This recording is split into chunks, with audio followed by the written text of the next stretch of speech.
Right, সময় হচ্ছে এখন এক্স্যাক্টলি দুপুর 12টা অ্যান্ড আছি পানিউমদা নবীগঞ্জ হবিগঞ্জ। এখান থেকে আমার ডেস্টিনেশন আরও 46 কিলোমিটার দূর অ্যান্ড ম্যাপ বলতেছে সময় লাগবে আরও 2.5 ঘন্টা, বাট আমি বলতেছি আমার সময় লাগবে আরও 3.5 ঘন্টা। দেখা যাক কয়টা বাজে পৌঁছাই।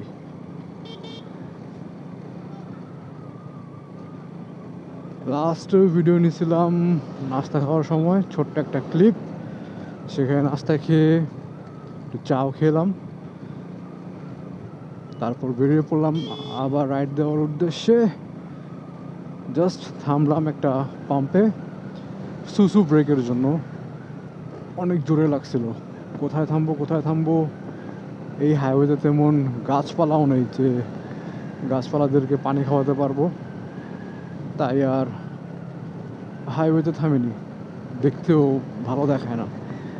তাই একটু সামনে এগিয়ে আসার পর পাম্পে দাঁড়ালাম, পাম্পে কাজ সারলাম, এখন রিল্যাক্স। বাসা থেকে বের হয়ে বাইকের কিলোমিটার রানিং হচ্ছে এখন পর্যন্ত কত, 185 কিলো। ভালো রাস্তা পাড়ি দেওয়া হয়েছে অ্যান্ড এই 185 কিলোর মধ্যে 100+ রাস্তার কন্ডিশন খুবই বাজে ছিল। কিছুক্ষণ আগে মিরপুর বাজার, যেখান থেকে ডান দিকে মোড় নিলে শ্রীমঙ্গল যাওয়া যায়, সেখান থেকে এই পর্যন্ত মানে সেখান থেকে রাস্তা ভালো পাওয়া শুরু করলাম। এছাড়া শায়েস্তাগঞ্জ মোড় পর্যন্ত রাস্তার কাজ চলমান আছে, তাই রাস্তার কন্ডিশনও ভালো না। ও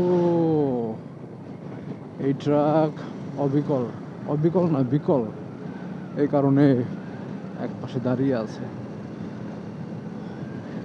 আজকে আসার সময় দুই জায়গায় দুইটা অ্যাক্সিডেন্ট দেখলাম। এক হচ্ছে ভুলতার দিকে, ভুলতা ব্রিজে ওঠার সময়, আর একটা দেখলাম ভৈরব ব্রিজ পার হয়ে ব্রাহ্মণবাড়িয়ার দিকে আসার মাঝামাঝি রাস্তার কোন এক জায়গায়।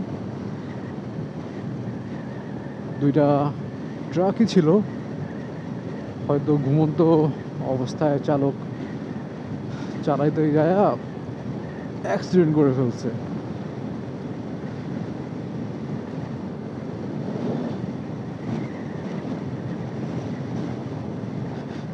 রাস্তার কন্ডিশন যদি ভালো থাকতো এখন পর্যন্ত অনেক দূর আগে যেতাম আর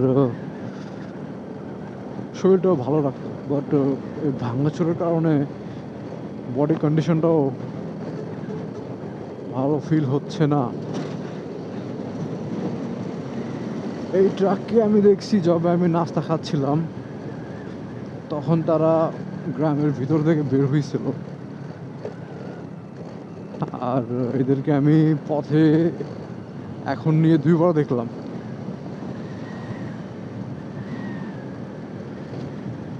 এখন স্লো কে যাচ্ছে কে জানে, আমি নাকি এরা।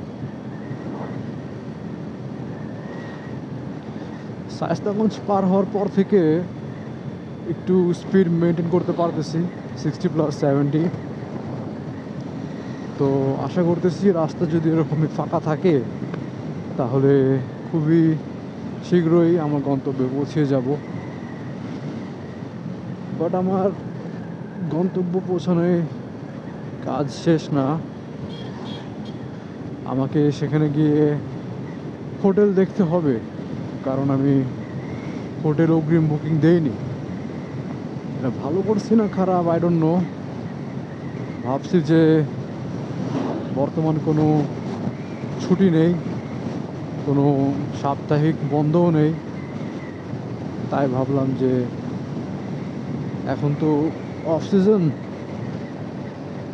টুরিস্টের চাপও কম থাকবে, সেটা ভেবেই কোনো রুম বুকিং না দিয়ে বেরিয়ে পড়ছি, ফিঙ্গার্স ক্রসড। দেখি রুম নিতে কতটুকু প্যারা খাইতে হয়।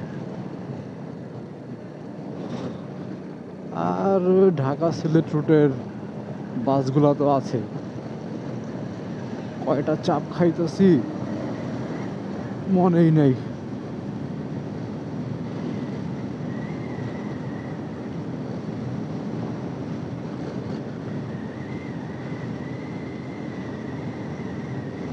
এই ভাঙা রাস্তায় রাইড করতে করতে একটা কাম বাড়ছে, সে কাজটা কি সেটা এখন না, ভিডিওর শেষের দিকে আপনাদেরকে জানিয়ে দেব।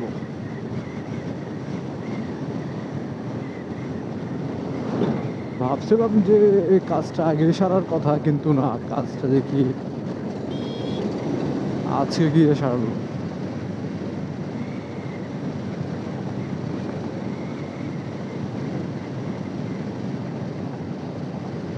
এখানেও রাস্তা বড় করার কাজ চলতেছে। অলরাইট, সময় হচ্ছে এখন 12:42।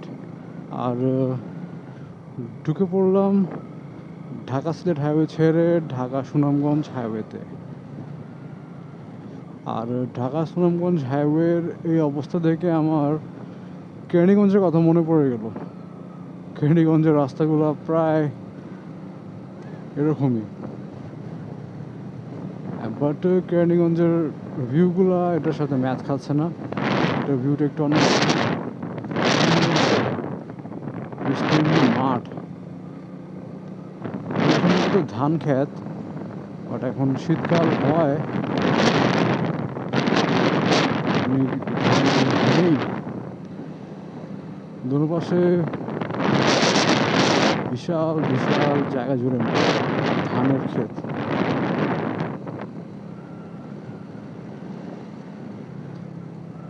লাস্ট টাইম যখন সিলেটে আসছিলাম, ভাবছিলাম যেহেতু ঢাকা সিলেট হাইওয়েও একটু বড়, মানে 2 লেনেরই, বাট এর থেকে ভালোই বড়। বাট সুনামগঞ্জের হাইওয়ে দেখে আমি একটু অবাক হয়েছি, কারণ এরকম একটা হাইওয়ে আমি কখনো আসিনি, এরকম হাইওয়েতে। আর সুনামগঞ্জে আমার প্রথমবার আসা। স্পিড ব্রেকার, সূর্যের আলোতে দেখাই যায় না। বাম পাশে একটা মসজিদ, ডান পাশে একটা স্কুল, মাদামপুর উচ্চ বিদ্যালয়।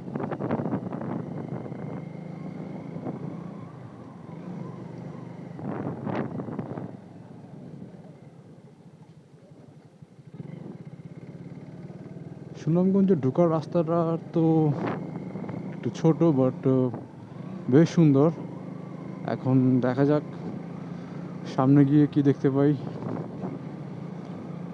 আর সুনামগঞ্জ এখান থেকে আরও 63 কিলোমিটার দূরে, তো দূরত্ব ভালোই, আর সময়ও লাগবে ভালো।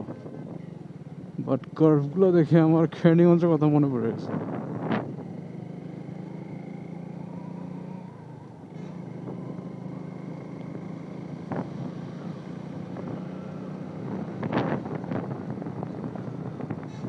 সুন্দর কর্নারিং আছে কয়েকটা এখানে এই কার্ভগুলোতে।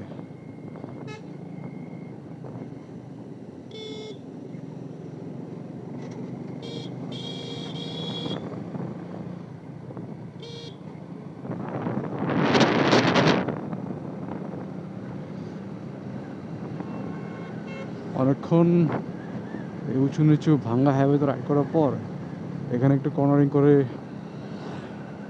ভালোই লাগতেছে।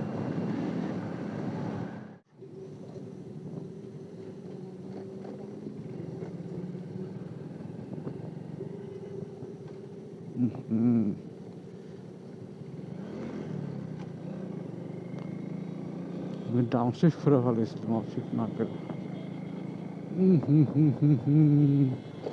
ধুলা ধুলা ধুলা। ও ভাই রে ভাই, ধুলা কি! ভালো হয়েছে আমার ভাইজার লাগানো, নাহলে আমি আমার চোখ কানা হয়ে গেতো এগুলা ধুলা যায়। 1 কেজি বালু বের করতে হইতো আমার চোখের থেকে।